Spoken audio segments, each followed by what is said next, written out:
Les ministres de l'UE se sont réunis en urgence après la crise migratoire de Ceuta. La Commission européenne a assuré l'Espagne de sa pleine solidarité.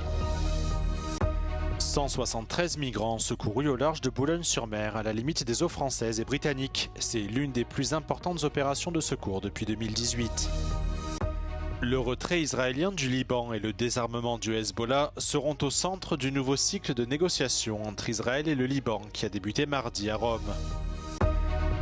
Donald Trump a lancé un avertissement à l'Iran, affirmant que le régime jouait sa dernière chance, tandis que les discussions diplomatiques en cours paraissent dans l'impasse. Le géant français Total Energy annonce l'acquisition des activités européennes de Shell dans le domaine des énergies renouvelables terrestres.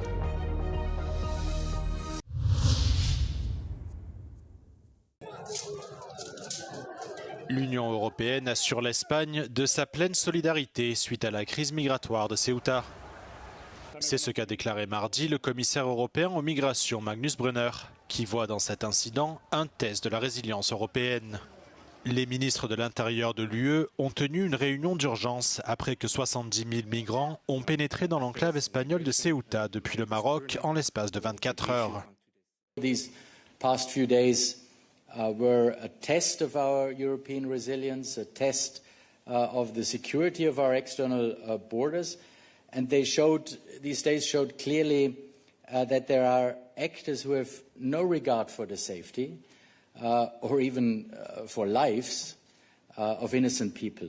Les ministres de l'Intérieur ont discuté des mesures visant à empêcher que cette crise ne se reproduise, notamment en renforçant la lutte contre les réseaux de passeurs, en facilitant les retours et en consolidant les frontières de l'UE.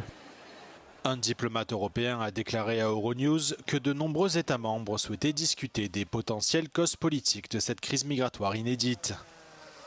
Certains pointent du doigt la décision prise en janvier par le gouvernement espagnol de régulariser environ un demi-million de migrants sans papier. «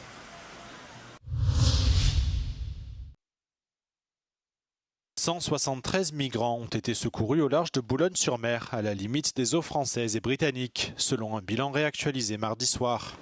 C'est l'une des plus importantes opérations de secours depuis le début des traversées de la Manche à bord des small boats, ces petites embarcations précaires utilisées par les migrants pour rejoindre illégalement le Royaume-Uni.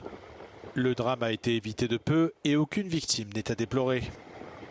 Le sauvetage a eu lieu mardi matin, peu avant la réunion des ministres européens de l'Intérieur qui portait sur la crise migratoire de Ceuta. Les ministres européens conviennent que la solution passe par le renforcement de la lutte commune contre les réseaux de passeurs. Tous les pays convergent sur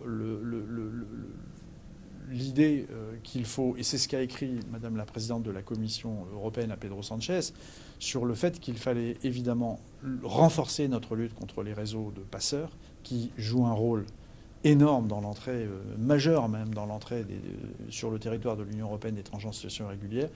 La France et le Royaume-Uni ont signé en avril un nouvel accord pour lutter contre les traversées clandestines de la Manche. Depuis le début de l'année, au moins 15 migrants sont morts en tentant de traverser la Manche à bord de small boats.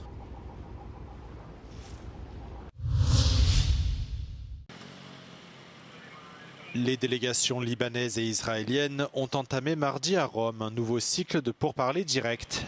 Jusqu'à jeudi, les deux parties aborderont le retrait progressif d'Israël du Sud-Liban et le désarmement du Hezbollah.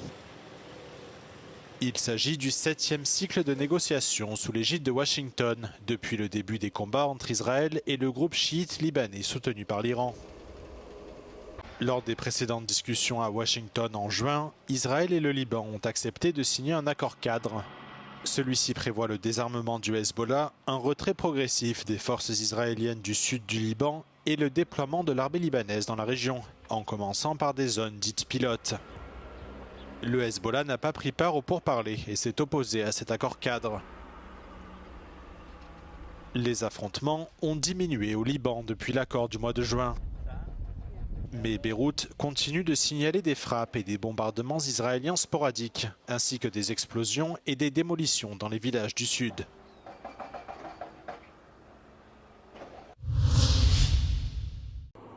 Le président américain Donald Trump a adressé un avertissement à l'Iran, affirmant que le pays faisait face à ce qu'il a qualifié de dernière chance avant la décapitation, alors que les discussions entre les deux camps semblaient dans l'impasse. Depuis le bureau ovale, Donald Trump a déclaré aux journalistes que ces négociations, dont Téhéran dément l'existence, avaient été sollicitées par les autorités iraniennes.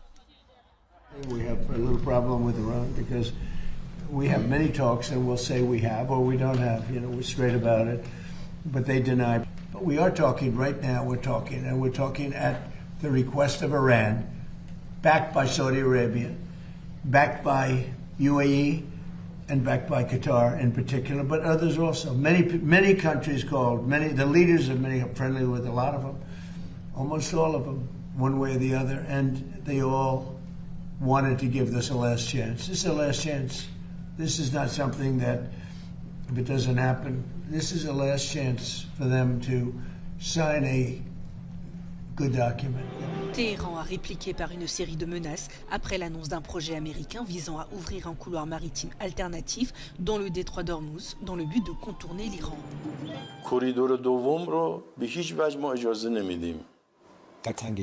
در تنگه هرمز کوریدور دوم باز بشه. حتی اگر ناو هم بیارن ناوشو میزنیم. مسئله مهمی که الان برای رهبر معظم انقلاب مطرحه اینه که آمریکایی‌ها رفتارشون رو عوض کنن. یعنی چی؟ یعنی ما یه چیز جدیدی رو در رفتار آمریکا ببینیم. Donald Trump a indiqué que les discussions en cours s'articulent autour de deux principaux dossiers, la réouverture complète du détroit, un axe stratégique pour le commerce maritime mondial, et la dénucléarisation de l'Iran. Des négociations qui, pour le moment, peinent à aboutir à un accord.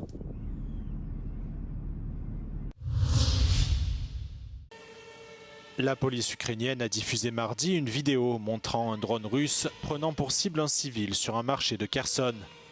Les autorités ukrainiennes ont qualifié cet acte de nouveau crime de guerre de la part de Moscou.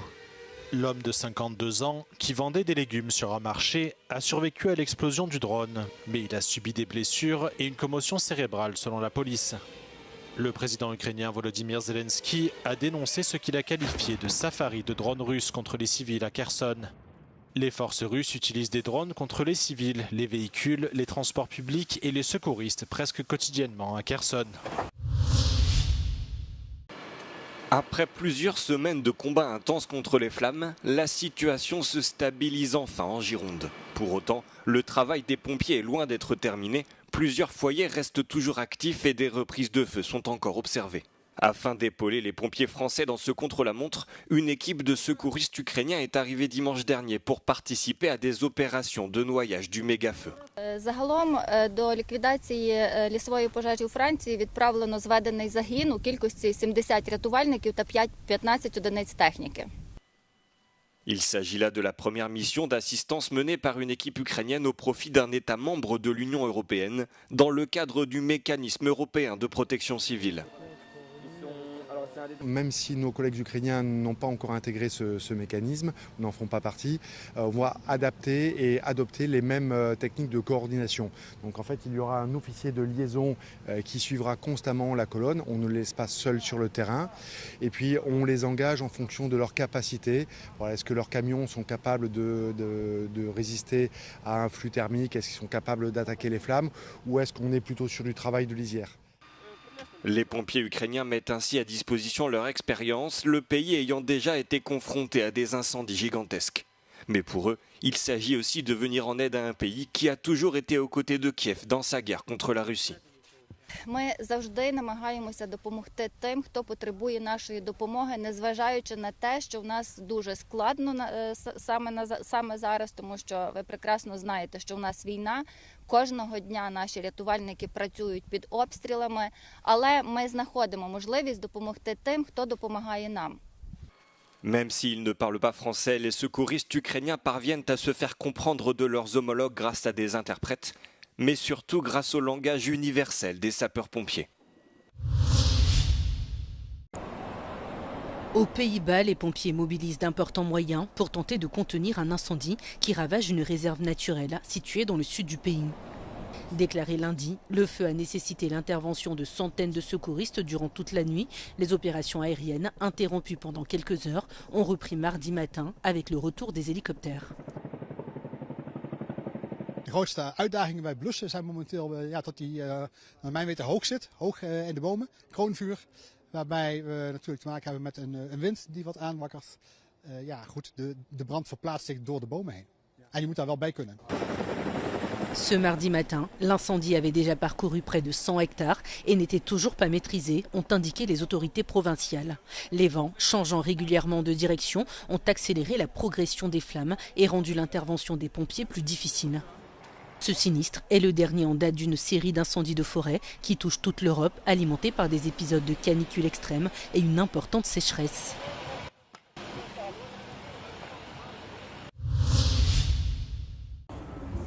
Total Energy a conclu un accord avec Shell afin d'acquérir ses activités européennes dans le domaine des énergies renouvelables terrestres. Cette opération permettra à Total Energy de récupérer près de 4 gigawatts de capacité de production électrique, principalement issus de projets solaires et éoliens déjà opérationnels ou en phase de construction en Italie et aux Pays-Bas. L'accord inclut également plusieurs projets dans le solaire, l'éolien et le stockage par batterie situés en Italie, au Royaume-Uni et en Espagne.